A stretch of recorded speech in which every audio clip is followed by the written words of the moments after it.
Evo, drago mi je da smo zajedno sa turističkom zajednicom Novi Vinodolski, grada Novi Vinodolski i sa vinarijom Pavlomir organizirali ovaj prvi otvoreni kup Hrvatske u pečenju janjaca ručni način za novinare. Okupili smo 17 ekipa iz 6 europskih zemalja. Vjerujem da će ova tradicija postati tradicija u natjecanju, ovo je prvo, ali vjerujem da će biti i sljedećih godina. Jedna vrlo zanimljiva priča u kojoj novinari peku janjce, a građani za puno manje iznose nego što su u restoranima mogu probati dobar kućić janjetine. S nama je ovdje Ivan Uremović, član lovačkog društva, i on će nam malo više reći o tome što se dešava na prvom natjecanju u vrćanju janjca.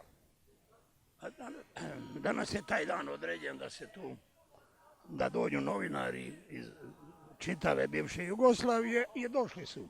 I peku se janjci i kad se to speče, poslije nastavljamo sa feštom. Koja je vaša zadaća ovdje? Da pazim da bude dobro pečeno.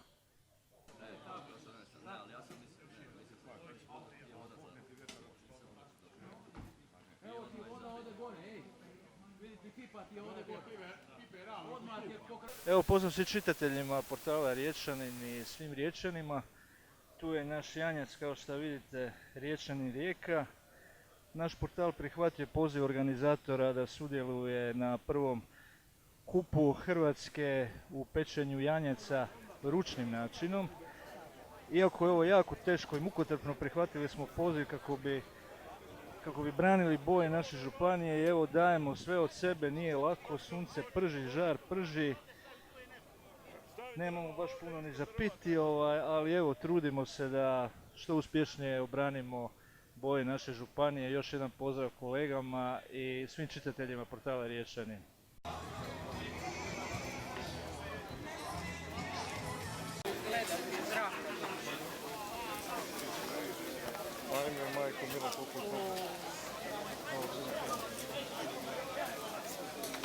Riječanin HR bilo je dobro janje. Tako je. Bilo je dobro. Ne dobro, nego super fino. Ali malo slano. Malo slano. Malo slano, ali sve se to moglo podnesti. Znači, vrućina. Ja se nadam da će naši susjedi dobiti 4. do 6. mjesto.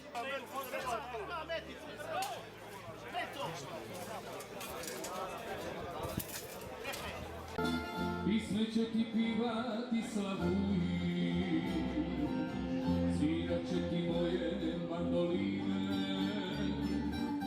svaku sobode se mi ljubi, kad odrasteš voljeni moj sine, svaku sobode se mi ljubi, kad odrasteš voljeni moj sine.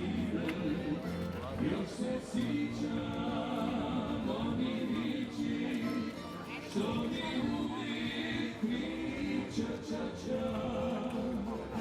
Nemoj sine, niko malo ga naprijed gurni. Tako, još.